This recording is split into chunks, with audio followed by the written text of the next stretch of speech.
खबर। अजमेर के बहुचर्चित ब्लैकमेल कांड के 6 आरोपियों को उम्र कैद और 5-5 लाख का जुर्माना।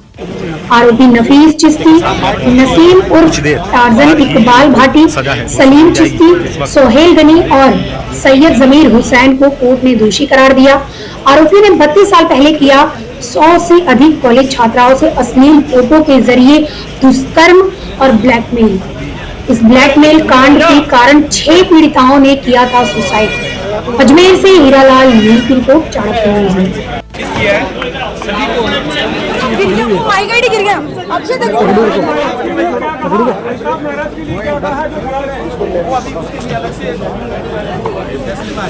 नहीं, इसमें इस फैसले में शामिल है क्या? नहीं हो सकता।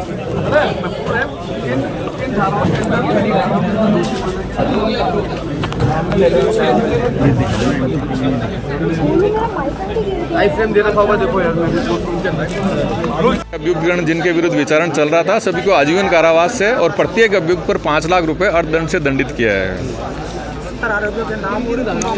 मुलजिमों के जो नाम है वो है नफीस चिश्ती, सलीम चिश्ती, नसीम और टार्जन, सोहेल गनी, इकबाल भाटी और सैयद जमीर हुसैन। ये इस तरह से 6 मुलजिम थे जिनको अभी कौन-कौन से धाराओं में 376, 376, 120B में इनको दंडित किया गया है।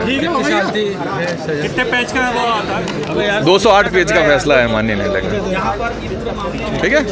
वर्ष 1992 में इस घटनाक्रम की शुरुआत हुई। तब तत्कालीन पुलिस अधीक्षक महोदय ने DYSP हरिप्रसाद शर्मा को निर्देश दिए कि कुछ मौखिक शिकायतें आ रही हैं कि कुछ लड़कियों का कुछ लड़के शोषण कर रहे हैं। तो इस पर एक रिपोर्ट बनाकर हरिप्रसाद जी शर्मा ने इसमें एक FIR दर्ज कराई 117/92। उस FIR में 117/92 में ये आरोप लगाया गया कि कुछ लड़के अजमेर की कुछ लड़कियों को ब्लैकमेल कर रहे हैं, उनके स्कूल कॉलेज के बाहर जाके उनका शोषण करते हैं, उनकी फ़ोटो खींचते हैं और फ़ोटो खींचने के बाद में उनसे उनकी सहेलियों को और उनको दूसरी महिलाओं को फंसाने के लिए उनको उत्प्रेरित करते हैं। इन सब चीज़ों पर एक FIR दर्ज होने के बाद 117/92 में तत्कालीन भैरव सिंह शेखावत की सरकार, जो BJP की सरकार थी, उन्होंने CID CB को ये मामला सौंपा। CID CB ने इसमें जाँच की।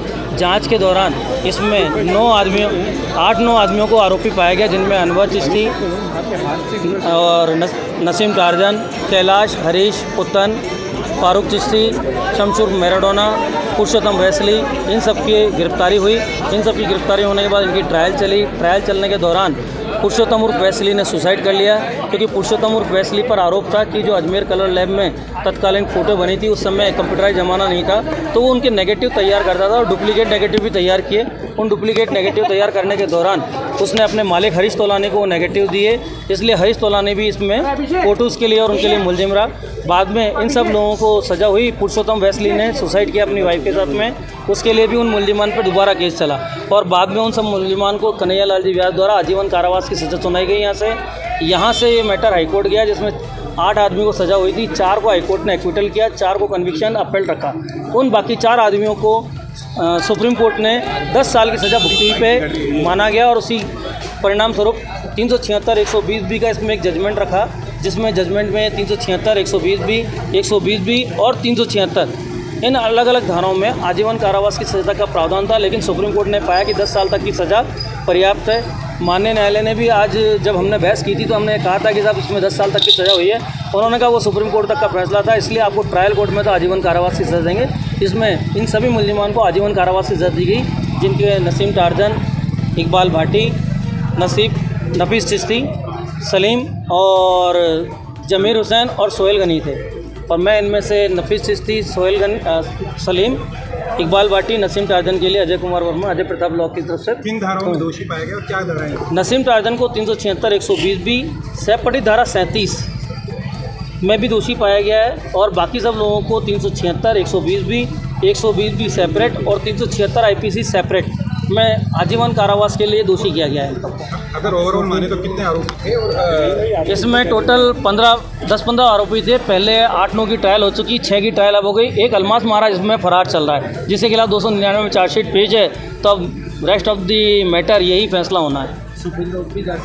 अभी हाईकोर्ट जाएंगे। हाईकोर्ट के लिए अपील का टाइम है, क्योंकि हमारा मानना था कि नसीम टार्जन की जो ट्रायल थी वो 1992 में शुरू हुई थी, वो बीच में फरार हो गया। उस फैसले में भी उसको मफरूर बताया और वो बयान उसके खिलाफ पड़ जाना चाहिए, तो वो सज़ा पड़नी थी। तो हमारा कहना था कि उसने 28 साल और ट्रायल भुगती है, तो उसका वो कन्विक्शन था। बाकी नफीस चिश्ती और दूसरे लोगों की आइडेंटिफिकेशन नहीं हुई, उनकी फ़ोटो पुलिस ने दिखाई, CID वालों ने फ़ोटो दिखा के पहचान कराई कोर्ट में, जब वो गार्ड लाता थी तब पहचान कराई। बयानों में पीड़िताओं ने कहा भी है कि हमें पुलिस वालों ने कहा कि इनकी पहचान कर लो और इनकी फ़ोटो तुम्हारे को देख के पहचाननी है। ये सारे बिंदु हैं, बहुत सारी बातें हैं कि जिसमें जाएंगे, सब मेजर थी। अब किस परिस्थिति में रहा है वो फाइल का अवलोकन करने बाद। हमने अर्जी भी लगाई थी तो हमने आज अर्जी लगाई थी, क्योंकि जो अभियुक्त है इकबाल अजमेरी, उसका लीवर एब्सिस हो गया, उसका लीवर का ऑपरेशन हुआ है, वो ऑन बेड है और कोर्ट के बाहर ही है। एम्बुलेंस में उसको गार्ड को हमने सुपुर्द किया एक बॉम्बे से बुलाकर। उसकी अर्जी लगाई थी कि भाई उसको 15 दिन की इंटरिम दी जाए, तो 15 दिन की इंटरिम तो कोर्ट ने हमारी खारिज कर दी, लेकिन उसका JLN में भर्ती कराकर और JLN में इलाज कंटिन्यू कराए जाने के लिए अनुमति दे दी गई है।